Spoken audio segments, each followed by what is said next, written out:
Hey everyone, welcome to Data and Donuts. My name's Aaron. I'm here with my friend and colleague, Rob Johnstone. Today we're going to talk about a variety of things and really looking at how Pathways continues to evolve. And with that, before we get into our conversation today, I'd like Rob to tell us a little bit about himself. Hey, thanks a lot, Aaron. Good to be with you all again.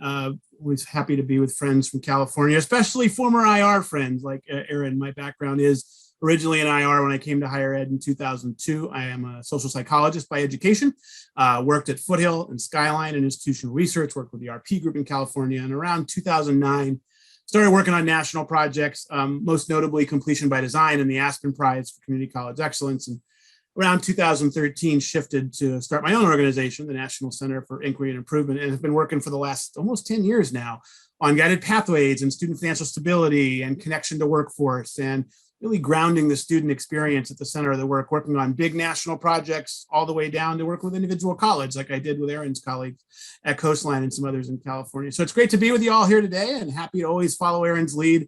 He's doing such a great thing with these series. So it's always great to be here.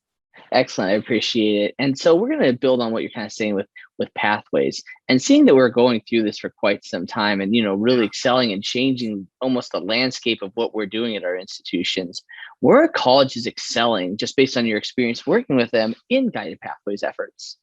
Yeah, and I think, Aaron, it's really important to step back from it for a second, because I think we get really narrow sometimes when we think about pathways and guided pathways. It gets to a specific series of things. You got to map your programs. We need more advice.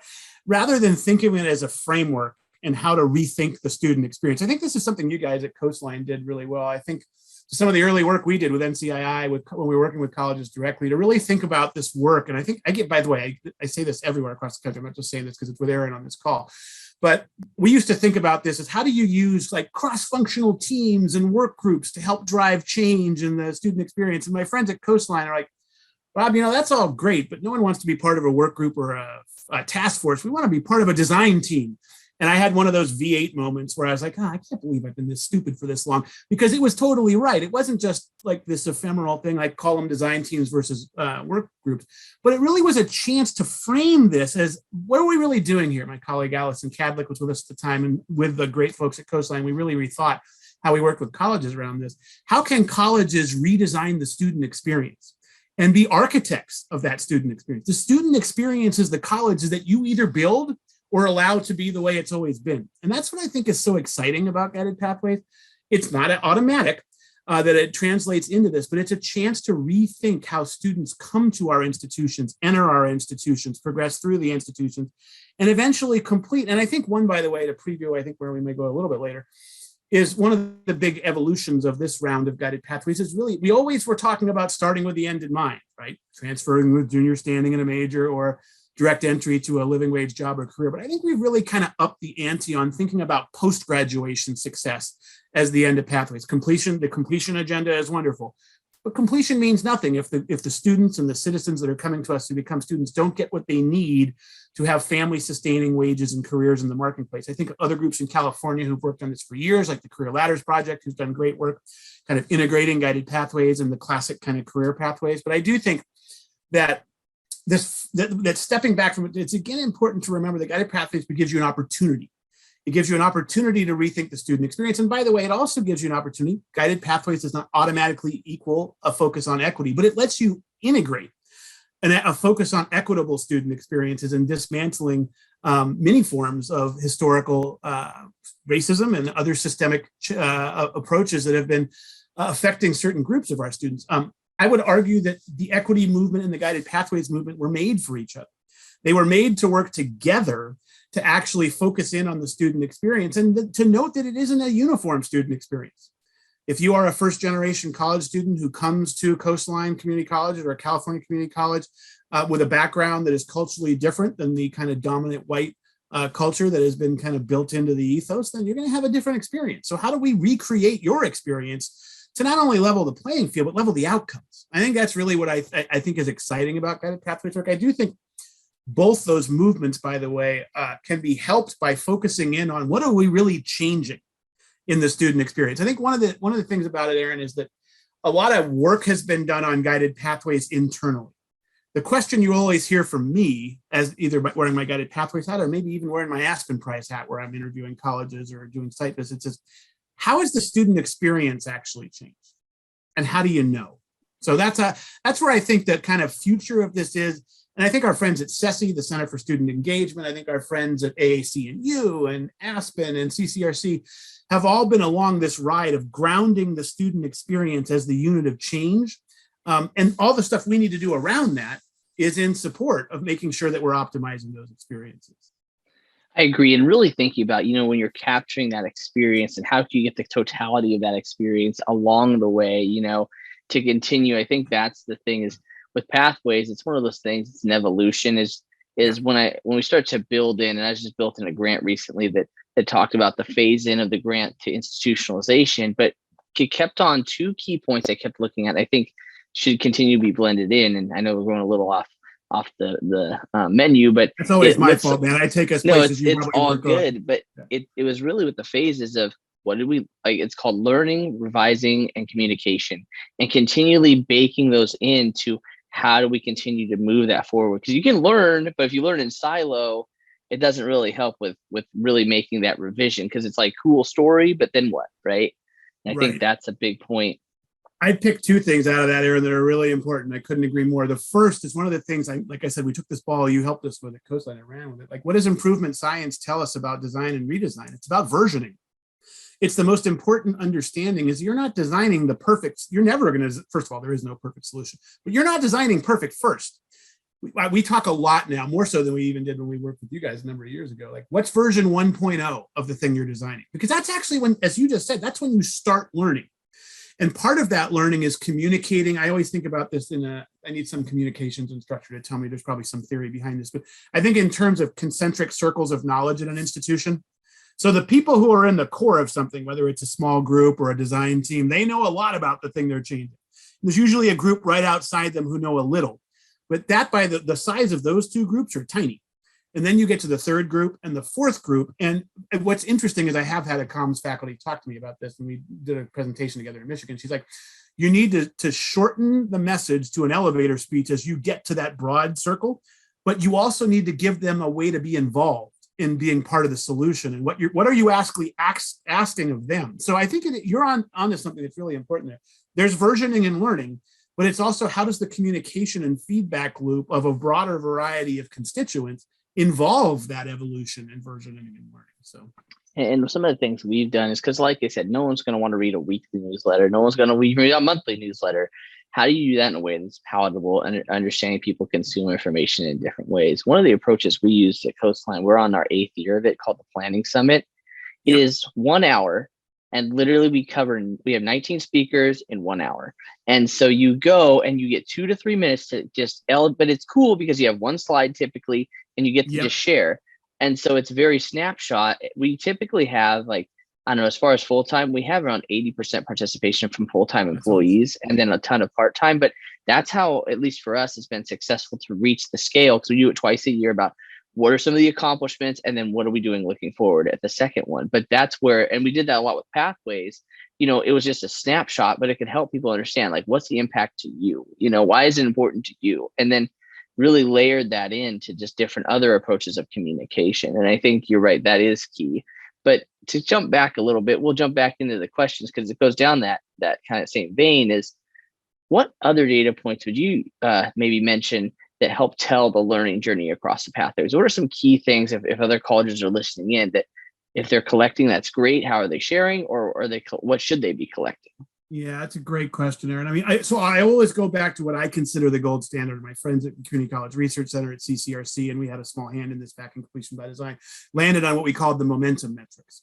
And the problem we had in front of us was, of course, the exact one you're talking about. No one wants to wait 6 years to know how the fall 17 cohort did or the fall 19 cohort did. And by the way, everyone will say, we've done so much since then. You're not capturing it. You got to wait for the 6-year data. And then we keep looking at the 6-year data. It hasn't changed in decades. There's some exceptions to that. But I think that what the question we were asking in the early days of Completion by Design is, is there a set of predictor metrics, like things you can measure after one semester or 1 year, which would be predictive of those things we care about, like completion and transfer and downstream success? And without going too long into this, there are a set. And by the way, in California, they are the launch board metrics. That's not an accident. That was something that was followed by Davis Jenkins and myself and Kay McClenny and Gretchen Schmidt and others helped kind of integrate these. Well, Kathy Booth did a big job on the launch board with Wested. The metrics are, just really quickly, the percentage of students who pass college level math and or English in their first year. That's one of the two big ones. The others is transfer credit unit accumulation. Those are the two big ones, right? Whether it's 30 units in a year, and by the way, whenever I do a presentation at a college, if it's in California, I use the launch board to get the data. The percentage of students who actually have 30 transferable credits at the end of their first year is like 5% at most colleges. Now, there's lots of reasons for that. We could go into a much longer conversation of that. But even if you use 24 or 15 units as your bars for those metrics, you can move what we've seen in completion by design and AACC pathways. You can move the needle on those metrics. Why is that? By the way, fall to fall persistence is another one. Not a big fan of that one as much for me, because I do think that just basically means you kept them. Doesn't necessarily mean they're making progress. So without the other ones, I don't love that metric because they could be there and just be swirling.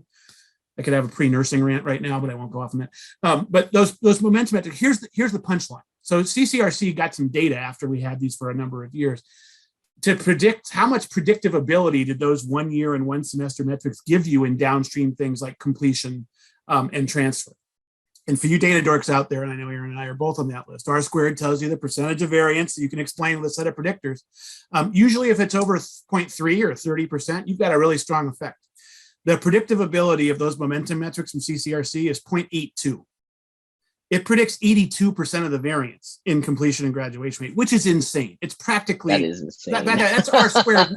That's R squared, not R, right? So it is unbelievable. So that doesn't mean correlation is not causation. We know all these things, but the good news about those metrics, if you are moving the needle on those metrics, you are very likely to be moving on the needle on the things you care about, the downstream completion. And by the way, the effects of, and the another thing, some cool slides from CCRC have, I can follow up with Aaron afterwards on, what are the odds ratios of whether you reach completion or not based on hitting those metrics? They are 4 to 5 times higher in general. And by the way, they're even higher for African-American and Latinx students. So those those are metrics at a kind of mid-level. I would always encourage colleges, if you are engaged in specific change efforts, you're working on onboarding, you do need to come up with some customized KPIs that describe the thing you're changing so you can track it over time too. But I do think that those momentum metrics can capture a range of things that you work on to kind of go over downstream. That's excellent. And there's something I'll share with you afterward. It was called a game we created called Guess That Success, where we use logistic regression. I'll tell you a funny story about it. Cool. We made it into a game, and it was actually really cool. And well, I'll talk to you about that afterwards. But I want to get to the last question. What's next for Guided Pathways? What do you see the next iteration or the next evolution is? So I would say evolution makes, rather than what's next, what's the evolution? I would say maybe 3 things. First, I'm going to come back to this. I'm maniacal about this. We have to continue to center the student experience as the unit of change, right? Especially now, I love California. There's been a lot of money in California, a lot of activity around guided pathways. But I think folks need to look themselves in the mirror and ask themselves a question I've been asking long before guided pathways. One of the first things I did on the Aspen Prize in 2011 is ask the following question if I was interviewing a college. How is the student experience different this fall than it was for a student who started at your college 5 years ago?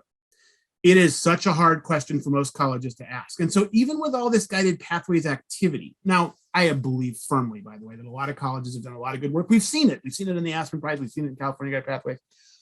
But if you can't answer that question, and the answer to that question, by the way, should not be we have more online classes or we change the parking lot or this building does, it needs to be actually about the student experience. I think that's one thing, is to continue to center the student experience and the changes you're making at scale in the student experience. I talked a little earlier about the integration of equity and pathways even further. I think that's already underway, but that's up to each college to kind of figure out how to make sure they're centering that as well. I think the integration of student financial stability and basic needs is another place, Aaron, that, we're biased at NCI because we were lucky to be involved in the early stages of that kind of movement in the 2013 range with a project called Beyond Financial Aid. but my colleagues Priya Chaplot and Kelly Karanjif have been releasing a set of guides, which we can also share with the listeners, on student financial stability and how it integrates with pathways. So I think that's a third one. But I'll come back to the one I kind of alluded to earlier. I really think connecting the guided pathways work to post-graduation success always was there. We certainly talked about it since day one, but making sure that we really understand how our graduates, and if they're transferring to junior standing, by the way, Erin and I have had this conversation before, to share it with the rest of you, every single one of your students is career focused. They're either career focused in the short term, meaning they're getting a short-term certificate or a degree that's going to lead them directly to the workforce, or even if they're starting the first 2 years of a 9-year BA, master's, and doctorate, they're all career focused.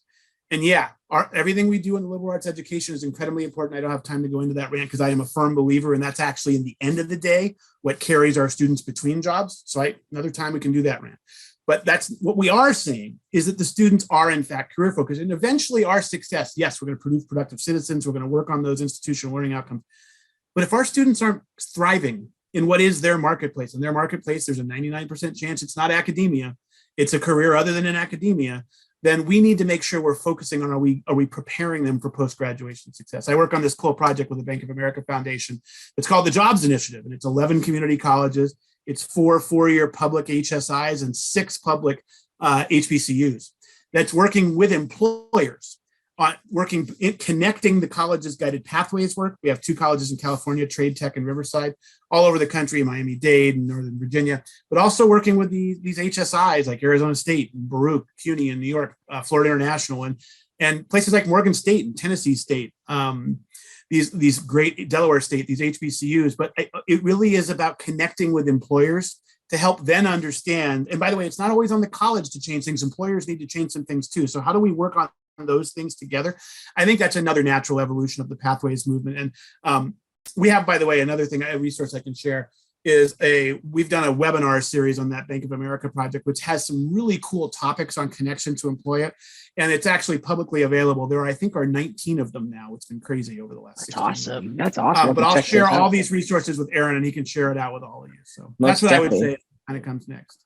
No, that's excellent. I'll put those in the description in our picture, or in our video earlier. So what's it called? That's awesome. So my final bonus question we have 3 minutes for is, what do you prefer, tea or coffee? Neither. There you go. I actually drink neither one of them.